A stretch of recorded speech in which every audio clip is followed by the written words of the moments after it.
No doubt जो आप ना स्टार्टिंग च एक टॉपिक पढ़िया सी सर्कुलर मोशन और हुण 5th यूनिट आप जो कर रहे हैं एक दो दिन दे विच सम अप होएगा वो है रोटेशनल मोशन। तो दोनों दे विच फर्क की है वो थानू मैं दसिया सी कि अगर थोड़े सामने एक पार्टिकल सर्कल च घूम रहा तो वो सर्कुलर मोशन है, पर अगर पार्टिकल की जगह बॉडी है सिस्टम ऑफ पार्टिकल्स है फिर वो रोटेशनल मोशन। पर हुण जिहड़ी आपां इस तो अगली गल समझनी है बेटा कि तुहाडे सामने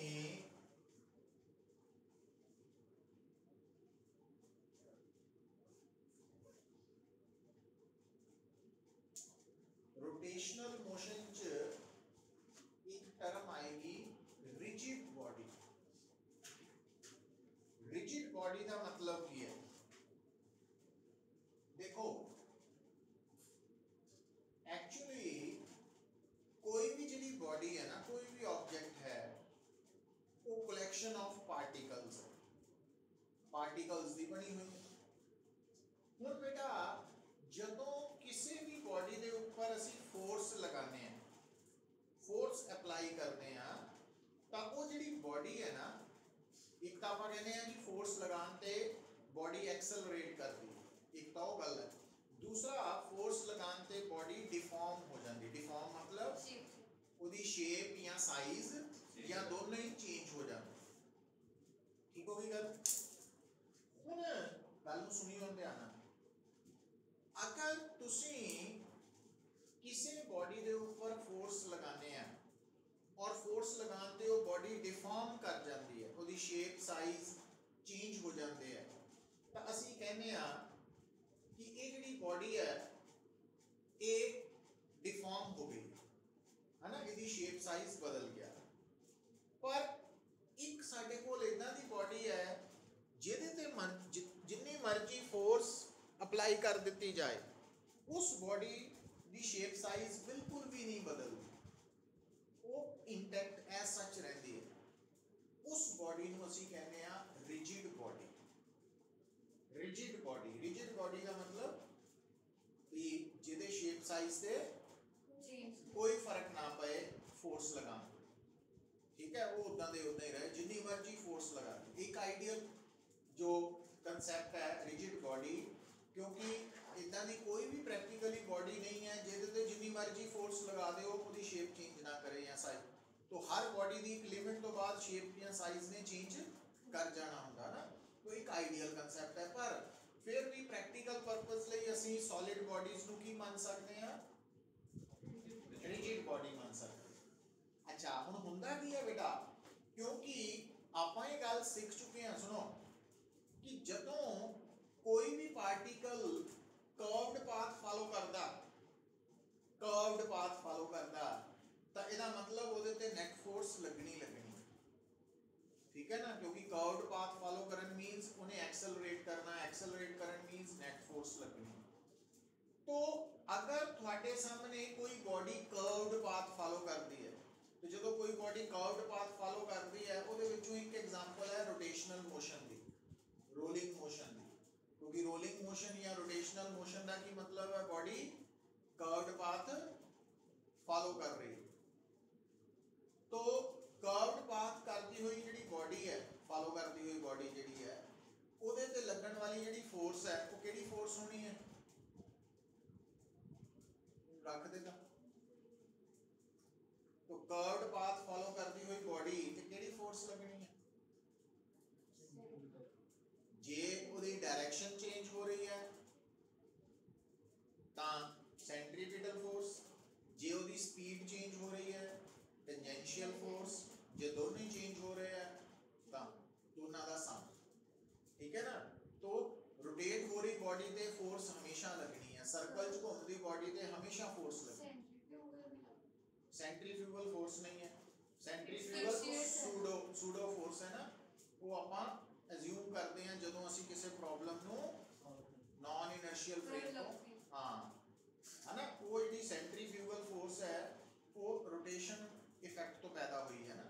तो ये जिहड़ा आपां गल की कर रहे हैं कि क्योंकि हर बॉडी जदों भी तुहाडे सामने उन्हें सर्कल च घूमना वा, रोटेट करना, रिवॉल्व करना, तो उस बॉडी के ऊपर फोर्स लगनी लगनी। तो ਇਹਦਾ मतलब जे वो रोटेट करने वाली बॉडी रिजिड बॉडी नहीं है तो उसकी शेप ते साइज ने की हो सकता चेंज हो जाएगा।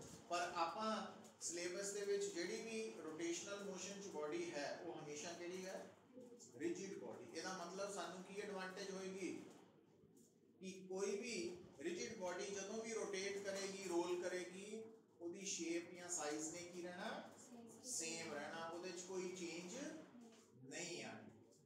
समझ आई गल नहीं। तो रोटेशनल मोशन दे विच जेडी भी बॉडी असी कंसीडर करते हैं वो ऑटोमैटिकली की है साडे लई रिजिड बॉडी है। और रिजिड बॉडी केड़ी बॉडी है जिहदे ते जिन्नी मर्जी फोर्स लगा दी जाए उसकी शेप साइज ने सेम रहना, उन्हें चेंज नहीं करना। अच्छा हुण एक्चुअली इस गल को मैथमेटिकली इतना समझ लीजिए कि अगर तुहाडे सामने आ एक बॉडी है कादी बनी हुई है पार्टिकल्स दी है ना, 2 4 5 7 10 20। तो मान लो आ वाला पार्टिकल है आई, पार्टिकल नंबर आई, और आ पार्टिकल है पार्टिकल नंबर जे। अपन जनरल ले लेने ना लेट एक्स नंबर जिदा मानने हैं। तो आ दो पार्टिकल्स एक आई पार्टिकल है कि जे है नाम रखता। तो हुन अगर कोई भी दो पार्टिकल्स दे विचली दूरी कोई भी बॉडी जिहड़ी बॉडी है ना वो जिहड़े पार्टिकल्स तो मिलके बनी है उन्हां पार्टिकल्स दे विचली कोई भी दो पार्टिकल्स दे विचली दूरी फोर्स लगाने ते ना बदले, ਇਹਦਾ मतलब उस बॉडी की ना तो शेप चेंज होनी है ना साइज चेंज होना। क्योंकि जो आप कहते हैं बॉडी की शेप चेंज हो गई या साइज, ਇਹਦਾ मतलब की होता कि वो बॉडी जिन्हां पार्टिकल्स तो कॉन्स्टिट्यूएंट पार्टिकल्स तो मिलके बनी है उन्हां पार्टिकल्स दे विचली दूरी डिस्टेंस चेंज हो जाता है। तो ਇਹਦਾ मतलब रिजिड बॉडी लई कोई भी दो पार्टिकल्स दे विचली दूरी की रहती है हमेशा सेम रहती है। आप इतना भी इनू दस सकते हैं मैथमेटिकली। तो रिजिड बॉडी का मतलब ਤੁਹਾਡੇ दिमाग च की है भी होना इस तो बाद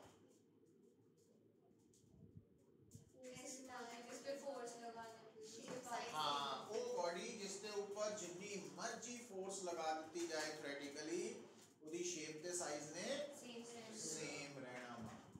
और अज तो बाद जदों भी रोटेशनल मोशन या रोलिंग मोशन नू असी स्टडी करना तो जेडी बॉडी इन्वॉल्व है वो केड़ी बॉडी इन्वॉल्व है रिजिड बॉडी इन्वॉल्व है।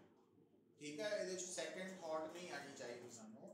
तो हुन रिजिड बॉडी इन्वॉल्व होने नाल सानू की फायदा मिलेगा, कितना सी फायदा उठाना वा कि रिजिड बॉडी रोटेट कर रही है, किहड़े किहड़े कंसेप्ट है जिहड़े कि असी याद रखने हैं वो हुण आपां उत्थे आन लगे हैं। तो लिखो रिजिड बॉडी की है, it is a body whose configuration, it is a body whose configuration च ना ब्रैकेट च लिख लो शेप एंड साइज। कॉन्फ़िगरेशन दे विच शेप और साइज दोनों ही आ जाते। whose configuration remains the same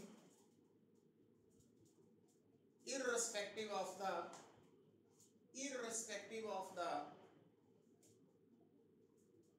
amount of force acting on it, irrespective of the amount of force acting on it।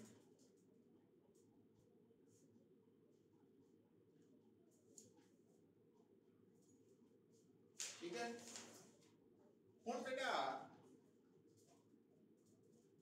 अगला हेडिंग लिख लो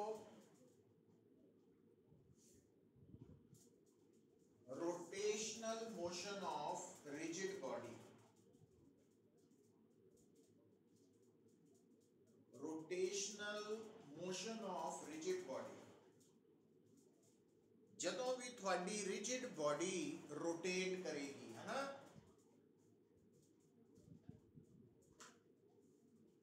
तो तुसी कितना सोचना पुत्र,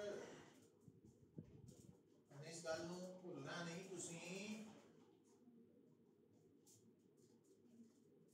तो मैं डायग्राम बना रहा तो देखो आप वाटी है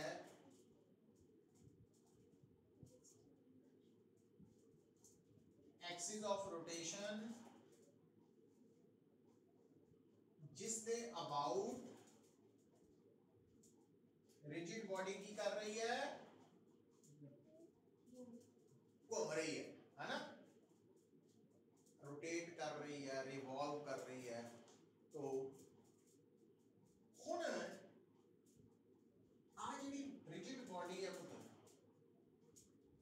बनी कादी हुई है, पार्टिकल्स। ठीक है, तो मैं थोड़े सामने आ शो करता फर्स्ट पार्टिकल है ना, तो आ मैं शो करता सेकंड पार्टिकल ते आ शो करता nth पार्टिकल। nth की है नंबर ऑफ पार्टिकल्स है ना। हुण जेड़ी गल तुसी सीखनी है, समझनी है और भुलनी नहीं है, वो की है, जदों भी बेटा कोई भी रिजिड बॉडी किसी भी एक्सिस दे अबाउट रोटेट करेगी या रिवॉल्व करेगी, तो उस रिजिड बॉडी का हर पार्टिकल सर्कुलर पाथ फॉलो करेगा। जदों कोई भी बॉडी मतलब रिजिड बॉडी रोटेट करेगी, तो उस रोटेटिंग बॉडी का हर पार्टिकल केड़ा पाथ फॉलो करेगा, सर्कुलर पाथ।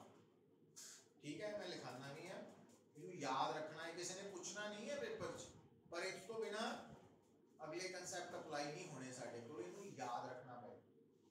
तो हुण इधर देखियो बेटा, मैं पहली गल दसी, जदों भी कोई भी रिजिड बॉडी रोटेट करेगी, उदा हर पार्टिकल सर्कुलर पाथ फॉलो करेगा, और हर पार्टिकल दे सर्कुलर पाथ का सेंटर किथे होएगा, एक्सिस ऑफ रोटेशन दे ऊपर, ते हर सर्कुलर पाथ का रेडियस कितना होएगा, जितना उस पार्टिकल का एक्सिस ऑफ रोटेशन तो परपेंडिकुलर डिस्टेंस है। मैं गल की कही देखो, जिदा इतने डायग्राम समझ आनी, ਤੁਹਾਡੇ सामने वैसे कुल कितने पार्टिकल्स है, n पार्टिकल्स है ना, नजर तीन आ रहे हैं। तो जेड़ा पहला पार्टिकल है उदा परपेंडिकुलर डिस्टेंस समझ गए ना, शॉर्टेस्ट डिस्टेंस, और दूसरे का और इतना ही है ना,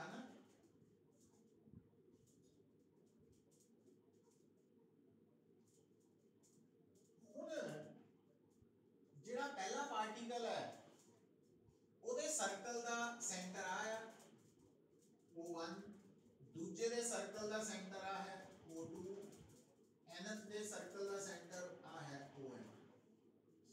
मतलब जदों ये बॉडी रोटेट करेगी इस एक्सिस दे अबाउट, पहले पार्टिकल दे सर्कल का सेंटर केड़ा वा O1 ते रेडियस, दूजे दा रेडियस, तीसरे दा है ना, एंड सो ऑन, इधर चलते जाना।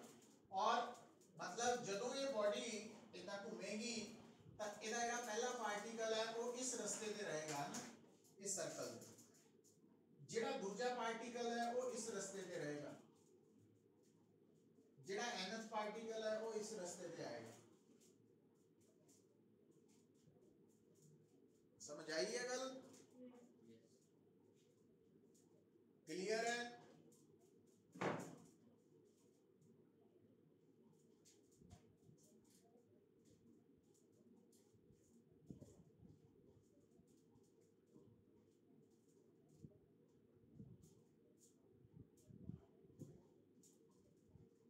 तेरा क्यों बचा?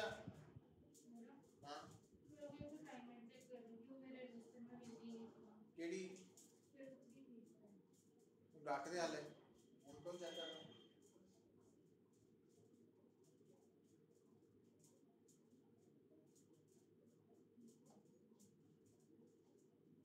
लिखो भी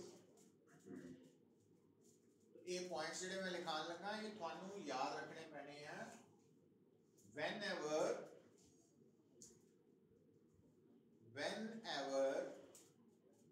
a rigid body rotates about an axis of rotation,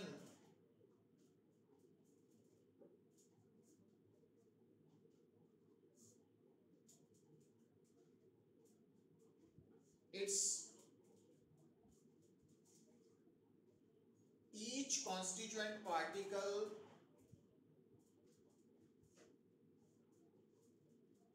will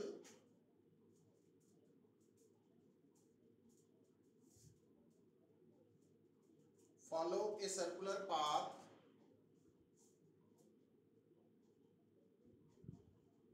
with center on the axis of rotation,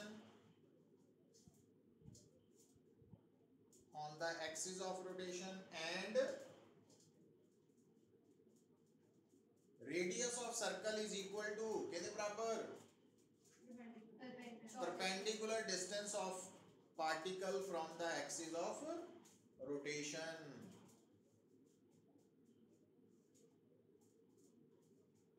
ठीक है पुत्र।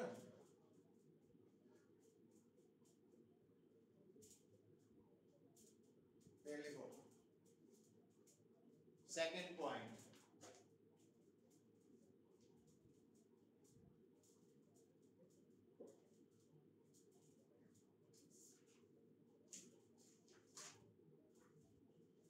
फिर सेकंड पॉइंट लिखना if theta be the angular displacement of the rigid body, अगर थीटा बॉडी दी angular displacement है, rigid body दी angular displacement है, then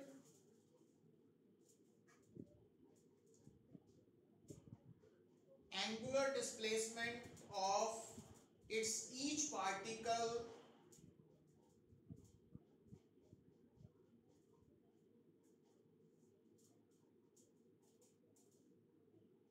will also be theta,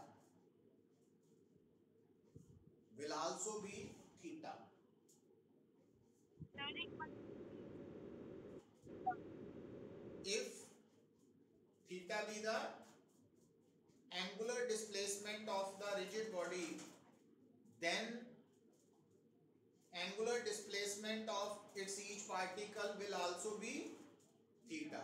मतलब अगर मैं थानू कमा आज तो बाद भूलियो ना कि जे मैं कमा कि एक रिजिड बॉडी रोटेट कर रही है और रिजिड बॉडी रोटेट करती हुई ओदी एंगुलर डिस्प्लेसमेंट है सपोज 2 रेडियन, तो ਇਹਦਾ मतलब ਉਹਦੇ ਪਹਿਲੇ ਪਾਰਟੀਕਲ ਦੀ ਵੀ ਐਂਗੂਲਰ ਡਿਸਪਲੇਸਮੈਂਟ 2 रेडियन है, सेकंड दी भी, थर्ड दी भी, फोर्थ दी भी, जिन्ने भी है एक कैरेक्टरिस्टिक्स है रिजिड बॉडी दे, याद रखांगे तो प्रॉब्लम सॉल्व कर सकते हैं ना, ये ਉਹਦੇ खासियत है।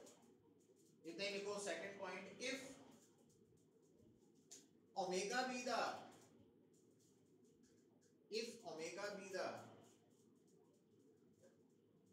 angular velocity of the rigid body,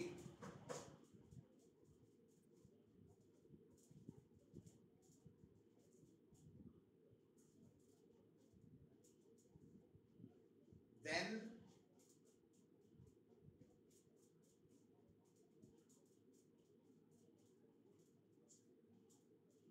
angular displacement of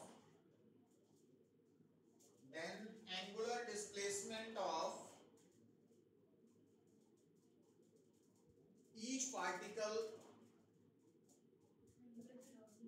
sorry, angular velocity of each particle will also be omega। ठीक है,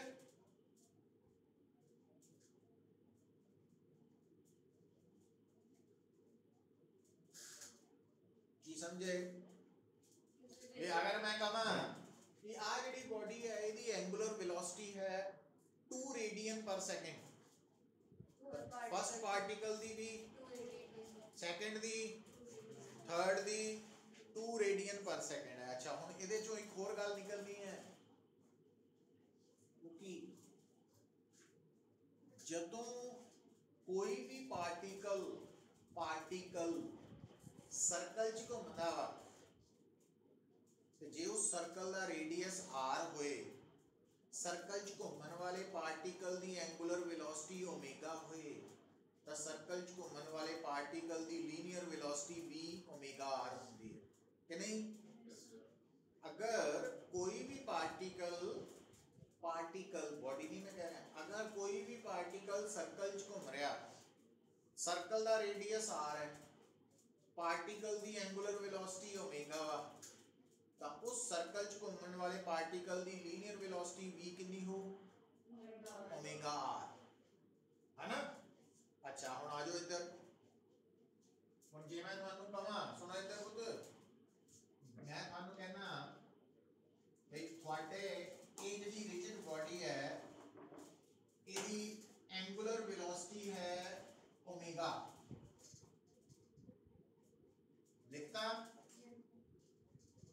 पहले पार्टिकल दी एंगुलर वेलोसिटी दूजे दी तीजे दी एंड सो ऑन। हुन अगर मैं तुहानू कहां सेकंड पार्टिकल दी लीनियर वेलोसिटी दसो ओमेगा r2 पहले दी लीनियर वेलोसिटी ओमेगा rn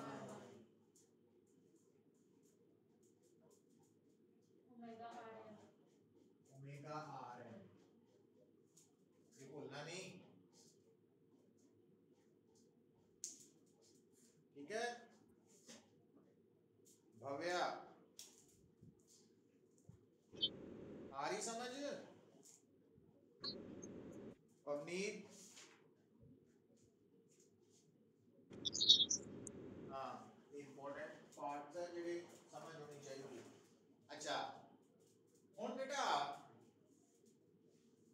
देखो ध्यान दो हुन लग गया ये जेडी रिजिड बॉडी है ਇਹਦੇ पहले पार्टिकल की काइनेटिक एनर्जी लिख सकते हैं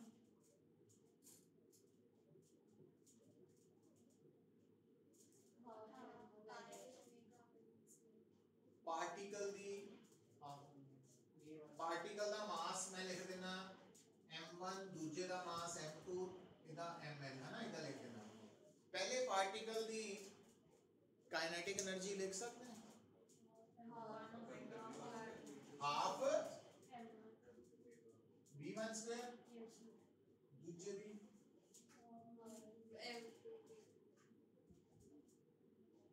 the last half mn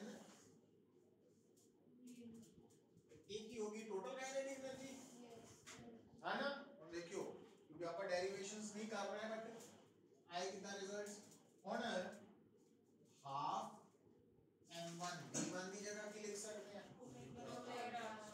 omega square r1 square omega square r2 square omega square rn square ना देखियो हाफ कॉमन है ओमेगा स्क्वायर भी सारे कॉमन है तो m1 r1 square plus m2 r2 square plus ये की होता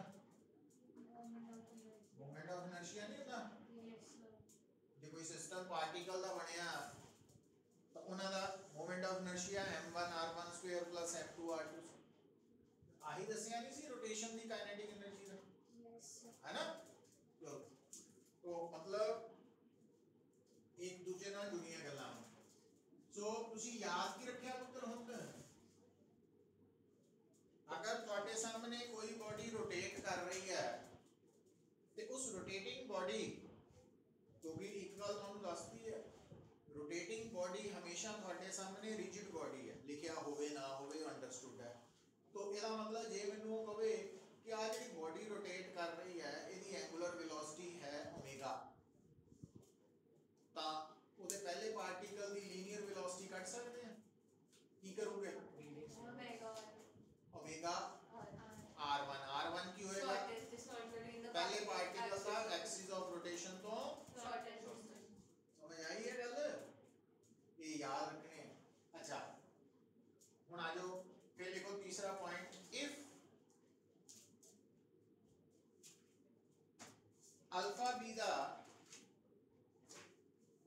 if alpha be the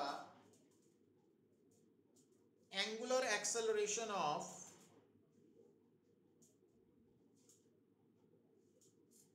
rigid body,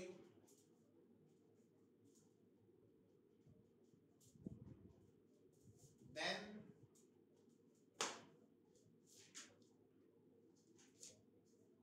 angular acceleration of its each particle will also be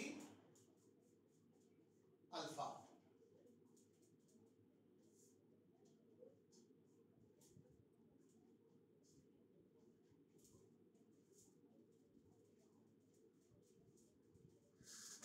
है ना? अच्छा, और इधर देखो तो ਇਹਦਾ मीनिंग ਕੀ ਹੈ? अगर मैं कਹਾਂ आ ਜਿਹੜੀ रिजिड बॉडी है ये सर्कल च रोटेट कर रही है, तो ਇਹਦੀ एंगुलर एक्सेलरेशन अल्फा है। तो ਉਹਦਾ मतलब पहले पार्टिकल ਦੀ भी एंगुलर एक्सेलरेशन, दूजे ਦੀ भी, तीजे ਦੀ भी, सारियां ਦੀ अल्फा है। ठीक है? तो हम पहला पार्टिकल है, अगर मान लो तुम्हारे सामने सर्कल जी एक पार्टिकल घूम रहा, उस पार्टिकल दे सर्कल दा रेडियस r है ते एंगुलर एक्सेलरेशन अल्फा है, तो फिर टेंजेंशियल एक्सेलरेशन कितनी होंगी? अल्फा r होंगी है ना।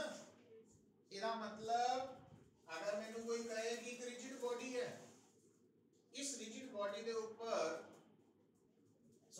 इस रिजिड बॉडी की एंगुलर एक्सेलरेशन अल्फा है, तो ਇਹਦੇ पहले पार्टिकल की एंगुलर एक्सेलरेशन अल्फा होएगी, तो पहले पार्टिकल की टेंजेंशियल एक्सेलरेशन हां, तो टेंजेंशियल एक्सेलरेशन पहले की अल्फा r1, दूसरे की nth की अल्फा rn, यो इतने कटांगे ना।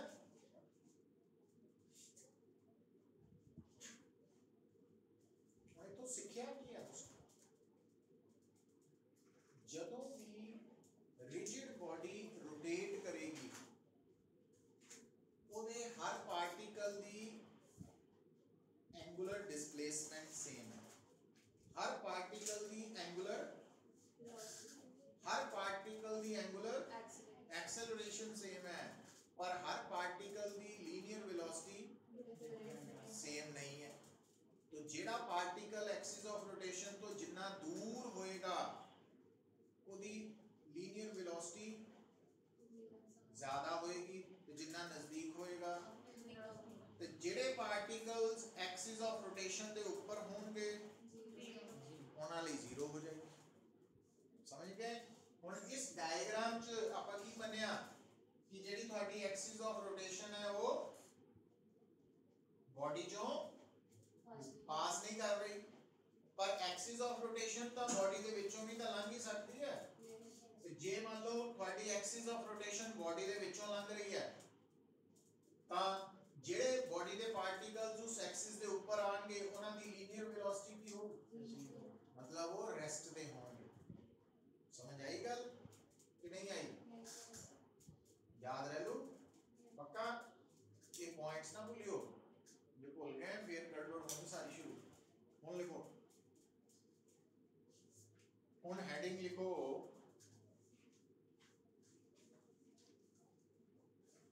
Rolling motion.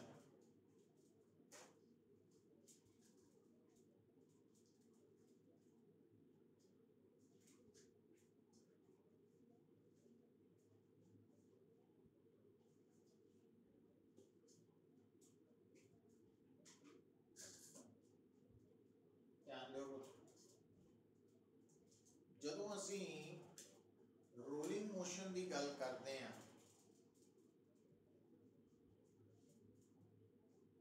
तो देखो इधर देखो आ जड़ा मोशन है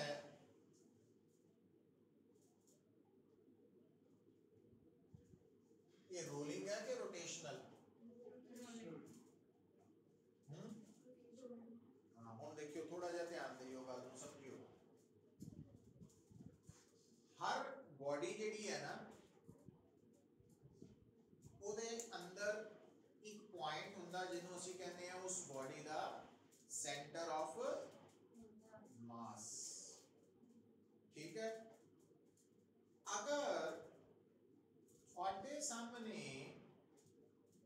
का हर पार्टिकल बॉडी जेडे पार्टिकल्स तो मिलके बनी है, अगर हर पार्टिकल मूव कर रहा मोशन च except its centre of mass, मतलब अगर बॉडी दे हर पार्टिकल ने मोशन पोजेस करना सिर्फ ਉਹਦੇ सेंटर ऑफ मास ਨੂੰ ਛੱਡ ਕੇ, सेंटर ऑफ मास रेस्ट ਤੇ है, ਤਾਂ ਅਸੀਂ ਉਸ मोशन ਨੂੰ ਕਹਿੰਦੇ ਆ pure rotational motion.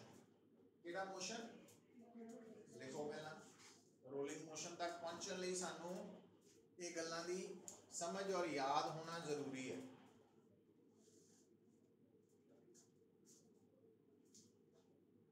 Pure rotational motion, हाँ ये अंदर ही सब हेडिंग दे दियो ना, pure rotational motion.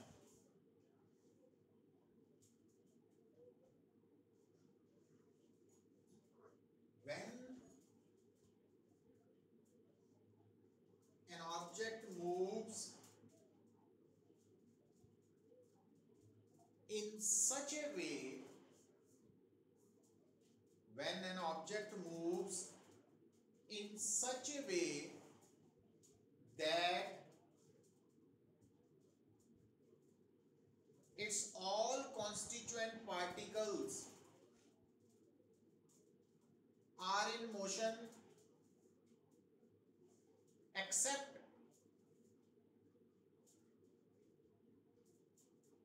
its center of mass, except its center of mass, then its motion is said to be pure rotational motion।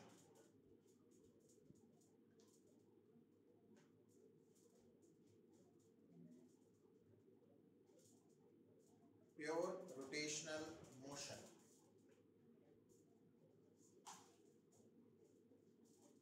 तो आ मैं बेटा ਤੁਹਾਡੇ सामने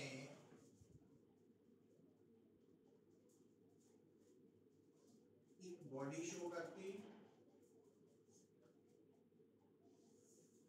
इसका सेंटर ऑफ मास है, ठीक है। तो सेंटर ऑफ मास रेस्ट पे है, रेस्ट का मतलब सेंटर ऑफ मास की वेलोसिटी vc 0 है,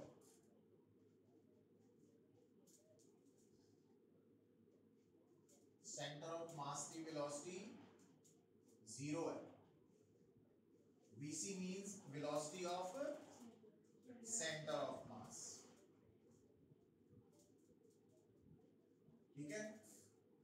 तो बाकी सारे पार्टिकल्स मोशन चाहे पॉसिबल पता है कदों होना, जदों एक्सिस ऑफ रोटेशन, अगर एक्सिस ऑफ रोटेशन है ता और ये बॉडी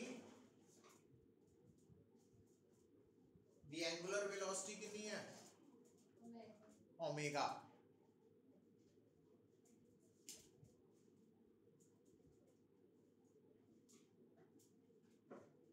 है एक्सिस ऑफ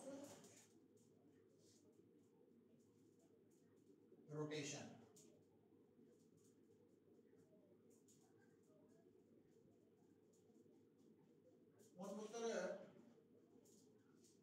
इस बॉडी का रेडियस आप मान लेते हैं कि मान लीजिए आर,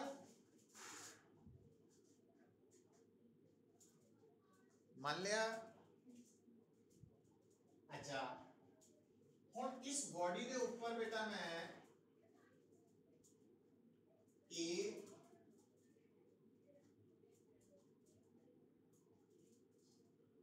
बी सी डी कितने पार्टिकल्स कंसिडर किए 4, और ये सारे पार्टिकल्स लाई किथे कर रहे हैं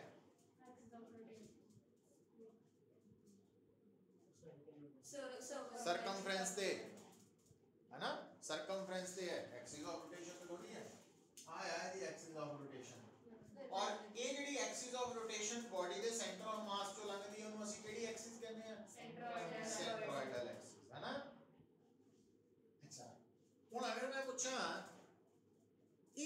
बॉडी है